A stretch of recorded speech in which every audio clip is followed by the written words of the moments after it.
तिनी महान पात्र हुन् राजा महेन्द्र वीरविक्रम शाह। उनको नेतृत्वमा कल कारखाना, विद्युत, शिक्षा र राजमार्गहरूको निर्माण जस्ता महत्त्वपूर्ण क्षेत्रमा नेपाललाई समृद्धि राष्ट्र बनाउनका लागि ऐतिहासिक कदम चालिएको थियो। साथै उनले नेपालको झण्डालाई संयुक्त राष्ट्र संघको सदस्यता दिलाएर नेपाललाई विश्व समक्ष एक सम्मानित राष्ट्रको रूपमा चिनाउन महत्त्वपूर्ण भूमिका निर्वाह गरे। हामी राजा महेन्द्रको सपना, दृष्टिकोण र नेपाललाई आधुनिक राष्ट्रका रूपमा रूपान्तरण गर्ने साहसिक कदमको बारेमा ऐतिहासिक योगदान र उनका दूरदर्शी निर्णयबारे विश्लेषण गर्ने प्रयास गर्नेछौँ आजको ज्ञानवी भिडियोमा। महेन्द्रको जन्म राजा त्रिभुवन वीरविक्रम शाह र रानी कौशल्या देवीको काखमा भएको थियो। उनी राजा रानीका जेठा सन्तान थिए। दरबारको आशा, राजवंशको गर्व र भविष्य नेपालको सपना बोकेर आएका एक नङ्गा शिशु थिए। विक्रम सम्वत 1977 असार 28मा नारायणहिटी दरबारको भव्य 4 दिवारभित्र उनले पहिलो सास फेरे। तर यो जन्म स्वतन्त्रताको कथा थिएन। त्यस समय राणाहरूको कठोर शासनले नेपालको राजपरिवारलाई सुनौलो पिजाडामा कैद गरेको थियो। राणा प्रधानमन्त्रीहरूको आँखा र कडा नीतिले दरबारको जीवनलाई बाँधेर राखेको थियो। महेन्द्रको बाल्यकाल त्यही पिजाडामा बित्यो। उनले औपचारिक स्कुल वा विश्वविद्यालयको ढोका कहिल्यै टेकेनन्। तर उनको शिक्षाको अन्त्य थिएन। दरबारभित्र निजी शिक्षकहरूको संगतमा उनले ज्ञानको विशाल समुद्रमा डुबुल्की मारे। इतिहासका पानाहरू पल्टाएर उनले शासकहरूको कथा सुने, राजनीतिको सूक्ष्म कला सिके, साहित्यको मिठास चाखे र शासनको आधारभूत सिद्धान्तहरू सिके। यो आत्मशिक्षाले उनको मनमा एउटा दूरदर्शी नेताको बीज रोप्यो, जुन पछि विशाल वृक्ष बनेर फुल्नेछ।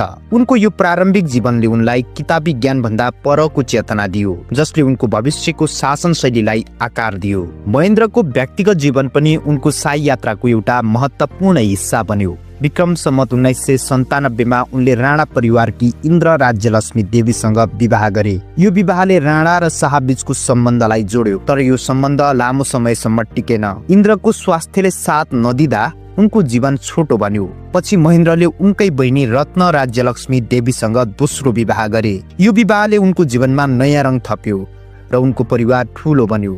रत्नसँग उनले 6 सन्तान जन्माए। 3 छोरा वीरेन्द्र, ज्ञानेन्द्र र धीरेन्द्र र 3 छोरी शोभा, शान्ति र शारदा। यो पारिवारिक खुसीले उनको जीवनमा न्यानोपन र स्थिरता ल्यायो। तर उनको महत्वाकांक्षा दरबारको साँगुरो आकाश भन्दा पर उठ्ने चाहना थियो। विक्रम सम्वत 2011 चैत्र 1 गतेमा पिता त्रिभुवनको निधनपछि महेन्द्रले नेपालको राजगद्दी सम्हाले। यो समय नेपालको इतिहासमा एउटा कोसेढुङ्गा थियो। राणा शासनको अन्त्य विक्रम सम्वत 2007 सालपछि देशले लोकतन्त्रको पहिलो सास फेरेको थियो। तर यो नयाँ बिहान अस्थिर अनिश्चित थियो। महेन्द्रले यो अवसरलाई आफ्नो सपनाको सुनौलो क्यानभास बनाए। उनको शासन विक्रम सम्वत 2028 माघ 17 सम्म चल्यो। 17 वर्षको यो कालखण्ड नेपालको आधुनिकीकरणको स्वर्णिम युग बन्यो। तर लोकतन्त्रको मूल्य भने चुकाएको थियो। महेन्द्रले राजगद्दी सम्हाल्दा देश राणाहरूको अन्धकारबाट मुक्त भएको थियो, तर आर्थिक, सामाजिक र भौगोलिक चुनौतीहरूको पहाड उभिएको थियो। उनले यो पहाडलाई आफ्नो दृढ संकल्पको हतियारले काट्ने निर्णय गरे। उनको शासन शैलीले विकासको सुनौलो सूरज उदायो, तर स्वतन्त्रताको चन्द्रमामा भने बादल छोपियो। महेन्द्रको शासनकाल नेपालको आधुनिकीकरणको प्राय बन्यो। उनले सपनाहरूलाई सडकमा उतारे। महेन्द्र राजमार्ग, हालको पूर्व पश्चिम राजमार्गले पहाड र तराईलाई प्रेमी जोडी झैं जोड्यो। यो सडकले देशको एकीकरण र व्यापारको ढोका खोल्यो। पृथ्वी राजमार्ग, जसले पश्चिम नेपालका जीवनहरूको धमिनी फैलायो, र अर्नीको राजमार्ग, जसले नेपाल र चीनबीच मित्रताको सेतु बनायो। यी सडकहरू केवल ढुङ्गा र माटोको मार्ग थिएनन्, यी नेपालको प्रगतिका रक्तनली बने। शिक्षाको क्षेत्रमा उनले विक्रम सम्वत 2016 मा त्रिभुवन विश्वविद्यालयको स्थापना गरे, जसले गाउँ गाउँसम्म शिक्षाको उज्यालो पुर्यायो। यो विश्वविद्यालयले नयाँ पुस्तालाई ज्ञानको हतियार दियो। औद्योगिक विकासमा पनि उनले जोड दिए। साना उद्योगहरू स्थापना भए र अर्थतन्त्रमा नयाँ सास फेर्ने प्रयास भयो। उनको शासनकालमा बिजुली, सञ्चार र आधारभूत सञ्चारको विकासले देशको मुहार फेरियो। महेन्द्रको कूटनीतिक कौशलता उनको शासनकालको अर्को सुनौलो पाटो थियो। भारत र चीन जस्ता दुई विशाल छिमेकी बीच सन्तुलन कायम गर्नु उनको ठूलो चुनौती थियो।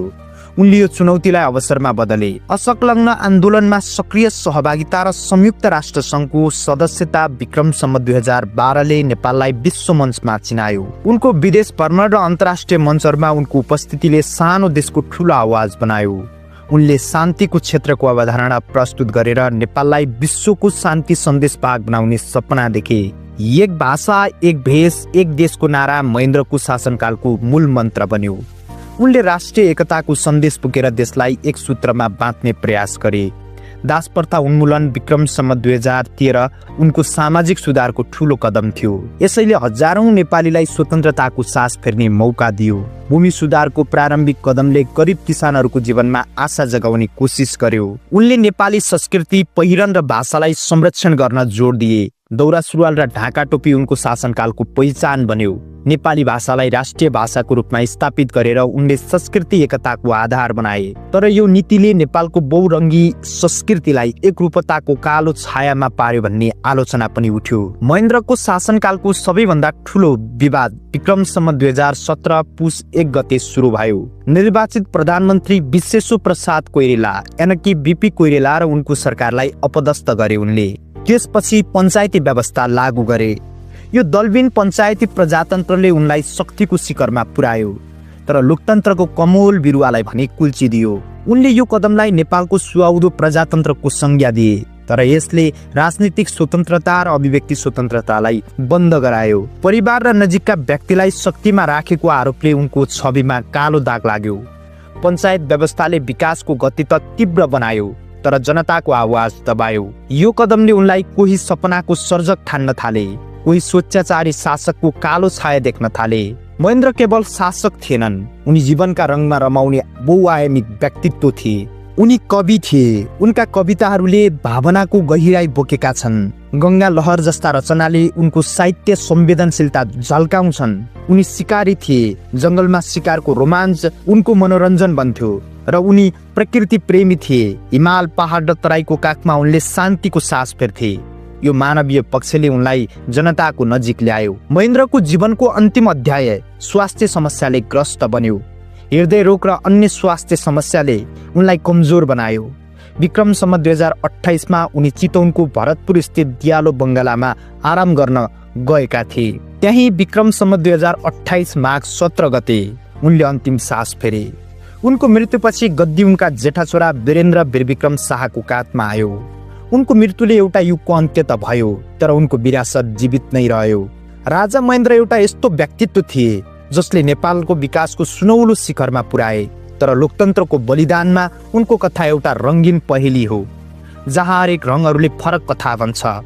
उनले सडक बनाए, स्कुल खोले, विश्वमञ्चमा नेपालको झण्डा फहराए। यी उनका सुनौला पाटा हुन्। तर पञ्चायतको कठोर शैली, स्वतन्त्रताको दमन र परिवारवादको आरोपले उनको कालो छाया बने। कोही उनलाई आधुनिक नेपालका सपना दृष्टा ठान्दछन्, कोही स्वेच्छाचारी शासकको कालो छाया देख्दछन्। उनको जीवनले इतिहासका पानाहरूमा एउटा आदि चलाउँछ। उनको हरेक लहरले प्रश्न उठ्छ, उनी देश निर्माता थिए कि स्वतन्त्रताका बाधक? उनको शासनको मूल्याङ्कन र समय तपाईको दृष्टिकोणमा निर्भर छ। महेन्द्रको मृत्युपछि पनि उनको प्रभाव नेपालमा जीवित छ। उनले बनाएका सडकहरू आज पनि देशको जीवन रेखा हुन्। त्रिभुवन विश्वविद्यालयले लाखौं विद्यार्थीहरूलाई ज्ञानको ज्योति दिइरहेछ। उनको एकता, सपना र पञ्चायतको छाया आज पनि बहसको विषय बन्छ।